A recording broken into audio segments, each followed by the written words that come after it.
We're also learning more tonight about the 3 women arrested in the deadly stabbing of a 32-year-old mother in Del Rio. New video shows 2 sisters arrested, 21-year-old Kitty Mia Diaz and 19-year-old Amaya Cookie Diaz, outside a home in Del Rio.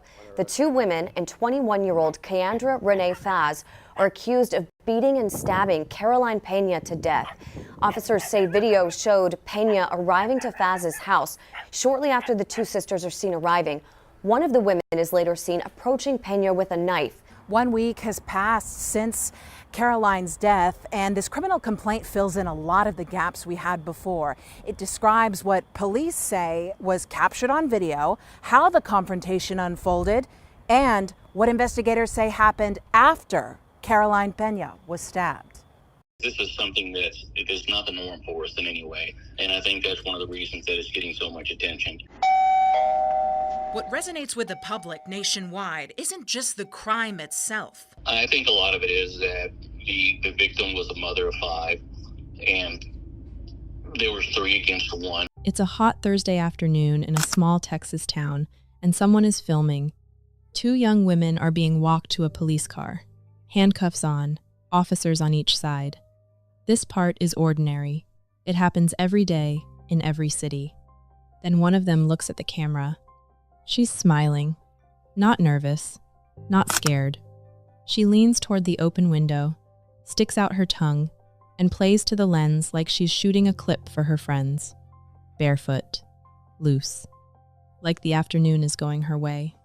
The man filming later said the first woman didn't catch his attention at all, the second one did, because she looked like she was in a happy mood, smiling and goofing off as if nothing had happened. A few hours earlier, and only a few streets away, a 2-year-old mother of 5 had been rushed to a hospital with stab wounds. By 9 o'clock that night, she was gone. That clip would go on to travel the country. Millions of people would watch it and feel the same thing you probably felt, a cold, confused kind of disbelief. How does anyone smile on a day like this? But the smile is the end of the story, not the start. And the part almost nobody is talking about is what the cameras caught before that patrol car ever pulled up. To understand how it got to this point, we have to go back. Caroline Raquel Peña was 32. In her town, everyone knew her as Caro. She was a twin. She was a mother of 5, and her oldest son was 17 and close to finishing school. The friends who grew up with her described the same person over and over.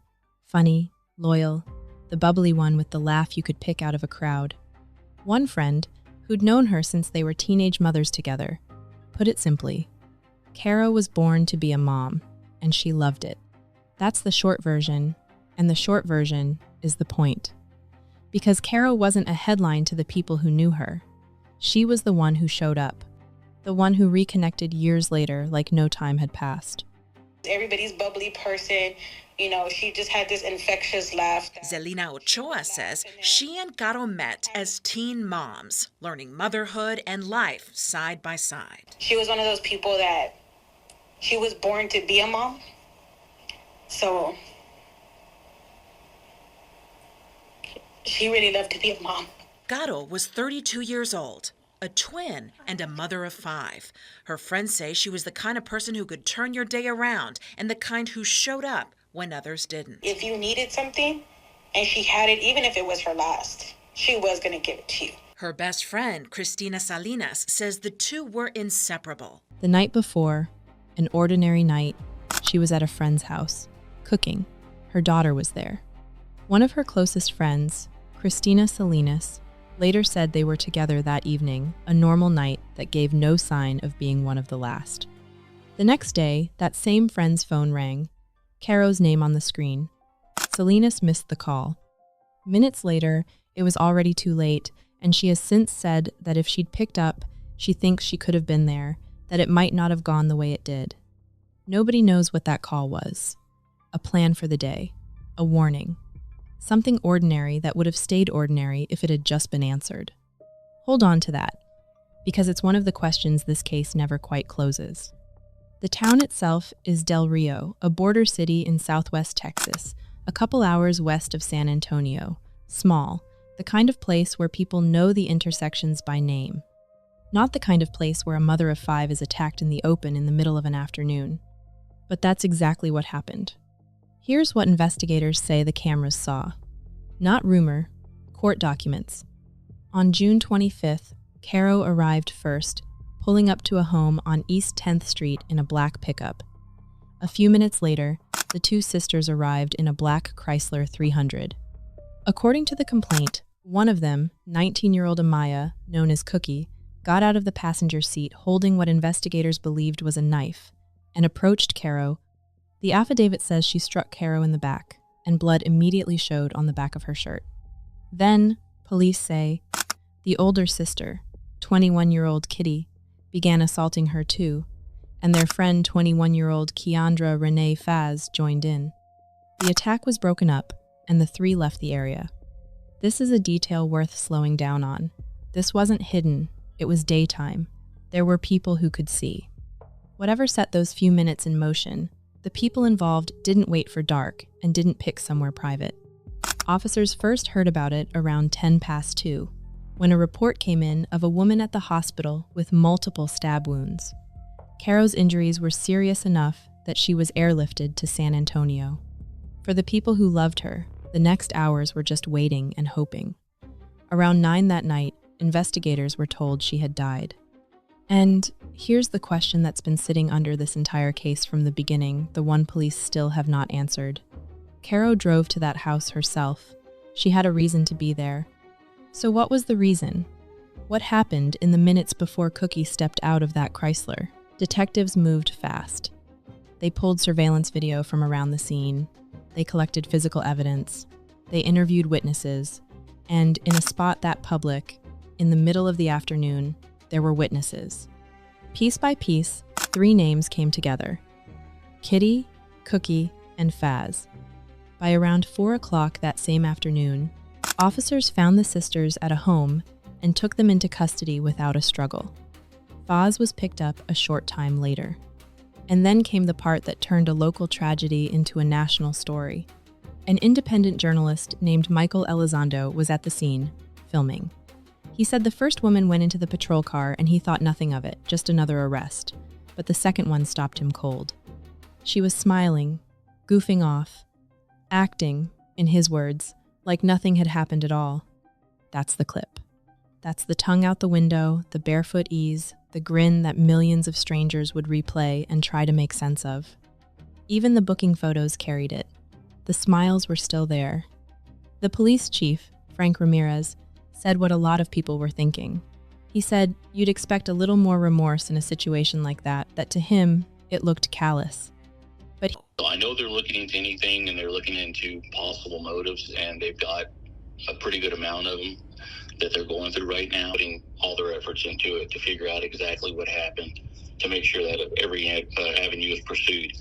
Here's a detail from the court records that lands harder than the smile, because a smile can be a lot of things: shock, adrenaline, something breaking wrong in a person under pressure. This one is harder to explain away. By the time officers reached the sisters, they had already showered and changed out of the clothes seen in the surveillance video. And when police searched the home, they found the outfit one of them had allegedly been wearing during the attack, sitting inside a washing machine. Sit with that for a second. Between the coroner and the arrest, there was time. Time to go home, time to clean up, time to start a load of laundry. What does that tell you about the state of mind in that house? That's not a question the footage answers, but it's the question the footage forces. Now, we're also learning more tonight about the 3 women arrested in the deadly stabbing of a 32-year-old mother in Del Rio. New video shows 2 sisters arrested, 21-year-old Kitty Mia Diaz and 19-year-old Amaya Cookie Diaz, outside a home in Del Rio. At what police describe as a 3-on-1 attack. Our Alicia Nieves shares the new details. Alicia? 1 week has passed since Caroline's death, and this criminal complaint fills in a lot of the gaps we had before. It describes what police say was captured on video, how the confrontation unfolded, and what investigators say happened after Caroline Peña was stabbed. According to the criminal complaint, after Caroline Peña arrived at the hospital with stab wounds, witnesses led officers to a home on East 10th Street, where police say a home surveillance camera captured the entire attack. The complaint says Peña arrived first. Minutes later, sisters Kitty Mia Diaz and Amaya Cookie Diaz pulled up in a black Chrysler. Investigators say Amaya got out carrying what they believe was a knife, confronted Peña, and stabbed her in the back. Police say the video then shows Kitty and Keandra Renee Foz joining the assault before all three left the scene. Police later tracked the Chrysler to a home on West Strickland, where investigators say the sisters had changed clothes and appeared to have recently showered. Even though investigators say Amaya wielded the knife, all three women now face murder charges. Under Texas's law of parties, someone accused of helping or encouraging a deadly crime can be charged the same as the person accused of delivering the fatal blow. Here's something a lot of people got confused about, and it's worth explaining clearly because it changes how you watch the rest of this. The affidavit says only one person held the knife, Cookie. So why are all three charged with murder? The answer is a piece of Texas law called the law of parties. Put simply, if you help, encourage, or take part in a crime that turns deadly, the law can treat you the same as the person who struck the final blow. You don't have to be the one holding the weapon. If prosecutors believe you were in it, you can face the same charge. That's why one knife became 3 murder charges. The morning after, a justice of the peace named Jesse James Trevino set bond at $5 million for each of them, $15 million in total. All three requested court-appointed attorneys. And the motive? Still nothing official. The chief has said the women knew Caro, that she had a reason to come to that house, and that the attack doesn't look random to him. He's also said investigators are working through several possible motives, that they've got a good number of them they're going through, but he hasn't named one. And he said he doesn't expect any more arrests, even though photos circulating online seem to show other people at the scene. So every theory you've read in a comment section, every "I heard it was about this," every "someone said it started over that" is exactly that, a guess. Nobody in a position to know has confirmed a single one, which leaves the biggest question of the whole case wide open. What could possibly turn a Thursday afternoon into this? In the chaos right after, something started moving across the internet. This is how news travels in a small town now, fast, raw, on local community pages, before anyone's had a second to think. And in the middle of that flood, images appeared. One of them showed Caro in a blood-stained shirt. Her friends recognized her instantly. One of them said she knew it was Caro before she even saw the face. She knew it from the back of her, from the way her hair was pulled into a bun. She didn't need proof. She just knew. And then the images were gone, pulled down, scrubbed off the pages where they'd appeared. So now there's another set of questions with no clean answers. Who posted them? Why were they taken down? What did they actually show in those last minutes? Most people will never see those photos, but the ones who did can't unsee them. And everyone else is left staring at the empty space where they used to be, filling it in with the worst version of their imagination. At the time, a picture disappearing off a Facebook page probably felt like a small thing. Later, it would feel like one more part of the story that nobody can fully account for. Yeah, absolutely, Nancy. I mean, this is consequences are an afterthought. This is an ambush-style attack of a mother. The questions are always going to be for the investigators. Where did the knife come from? Just ended up puncturing her lungs, and that's what was the fatal cause. And the third stab wound was, on the side of her stomach right here. Friends say images and videos appeared online showing Caro wounded, something that is only deepened their pain. Those images have since been taken down. That girl, she's a fighter, man. She was still standing there. Only one of them had a son. His mom got taken away, but he can still see her. Her kids are left with a memory. They're left with eventually a tombstone. 1 week after she died, Caro was laid to rest.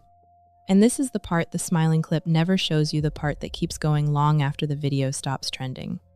5 children woke up to a world without their mom. The oldest, 17, close enough to graduation that she should have been in the front row for it. The friend who missed the phone call still carries the weight of it. The friend who recognized the bloodstained shirt still sees it.